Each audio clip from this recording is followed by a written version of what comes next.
Good evening students. आज 11th class unit 2 के अंदर वीडियो लेक्चर रहेगा difference between orbit and orbital. So इस टॉपिक में ऑर्बिट एंड ऑर्बिटल के बारे में डिस्कस करेंगे। पिछले वीडियो लेक्चर में आपको बताया गया था ऑर्बिट। पिछले वीडियो लेक्चर में भी ऑर्बिट की डेफिनेशन पे बात की थी। ऑर्बिट एक वेल डिफाइंड सर्कुलर पाथ है न्यूक्लियस के चारों ओर जहाँ इलेक्ट्रॉन मूव करते हैं। ऑर्बिटल ये भी न्यूक्लियस के चारों ओर वो स्पेस है जहाँ मैक्सिमम पॉसिबिलिटी है या प्रोबेबिलिटी है इलेक्ट्रॉन के फाइंडिंग की, इलेक्ट्रॉन के पाए जाने की। न्यूक्लियस के चारों ओर वो क्षेत्र, वो एरिया जहाँ इलेक्ट्रॉन्स के मिलने की प्रोबेबिलिटी ज़्यादा है, मैक्सिमम है, उस एरिया, उस रीजन, उस क्षेत्र को ऑर्बिटल कहा गया है। और न्यूक्लियस के चारों ओर वो सर्कुलर पाथ जहाँ इलेक्ट्रॉन्स मूव करते हैं वो ऑर्बिट होता है। पॉइंट नंबर 2, ऑर्बिट एक प्लैनर मोशन है। प्लेन में मोशन शो करता है, प्लैनर मोशन है। ऑर्बिटल ये 3D मोशन शो करता है। ऑर्बिट, सभी ऑर्बिट सर्कुलर होते हैं but different orbitals have different shapes. S orbital की स्फेरिकल शेप होती है, पी ऑर्बिटल्स की डम्बेल शेप होती है, जिस तरह से डमरू होता है उस टाइप से। ऑर्बिट के अंदर 2n स्क्वायर इलेक्ट्रॉन हो सकते हैं। जैसे मैंने कहा, ऑर्बिट के अंदर 2n स्क्वायर इलेक्ट्रॉन हो सकते हैं। n यहाँ पे डिफरेंट क्वांटम नंबर्स की वैल्यू है, आगे एक्सप्लेन किया जाएगा। ऑर्बिटल, किसी ऑर्बिटल में 2 इलेक्ट्रॉन से ज़्यादा नहीं हो सकते। एक ऑर्बिटल में 2 इलेक्ट्रॉन से ज़्यादा नहीं हो सकते और ऑर्बिट में 2n स्क्वायर इलेक्ट्रॉन्स पाए जा सकते हैं। अगर हम 2n स्क्वायर को समझें तो ज़रा देखिए, अगर फर्स्ट सेल है तो n की जगह 1 रखें तो वैल्यू 2 आएगी। फर्स्ट सेल में 2 इलेक्ट्रॉन आ सकते हैं।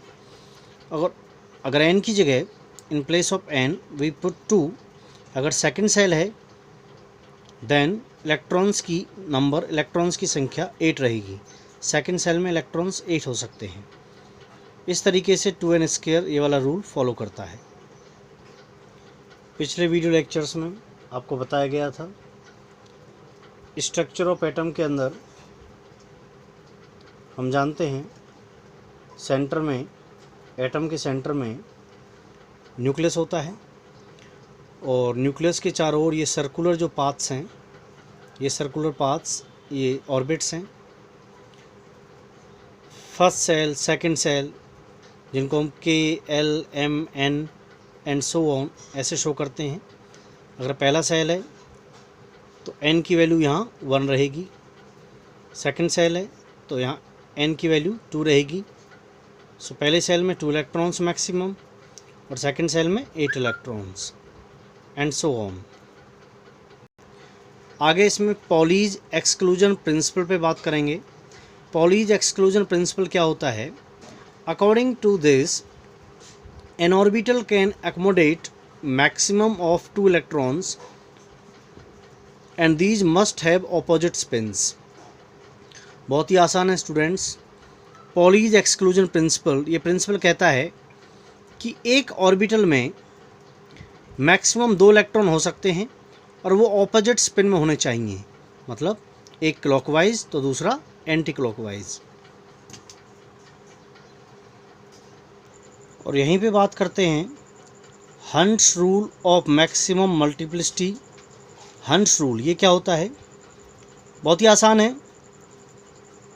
Electron pairing will not take place in orbitals of same energy until each orbital is singly filled. अगर ऑर्बिटल सेम एनर्जी के हैं, सपोज p ऑर्बिटल्स हैं तो p के 3 ऑर्बिटल होते हैं, px, py, pz, राइट। तीनों का एनर्जी सेम है तो पेयरिंग जब तक नहीं होगी जब तक हर ऑर्बिटल में एक एक इलेक्ट्रॉन ना आ जाए, पहले ऑर्बिटल में 1, देन 1 एंड लास्ट वाले ऑर्बिटल में भी 1, जब तक इनको सिंगली फिल्ड नहीं किया गया तब तक हमने पेयरिंग स्टार्ट नहीं की।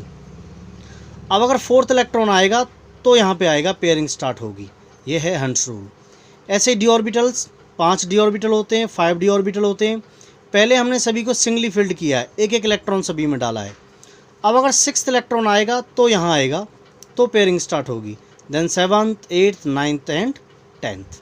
ये है Hund's rule of maximum multiplicity. Student बार बार वीडियो को देखें, स्क्रीनशॉट लें, पॉज कर करके देखें, बार बार रफ कॉपी के अंदर प्रैक्टिस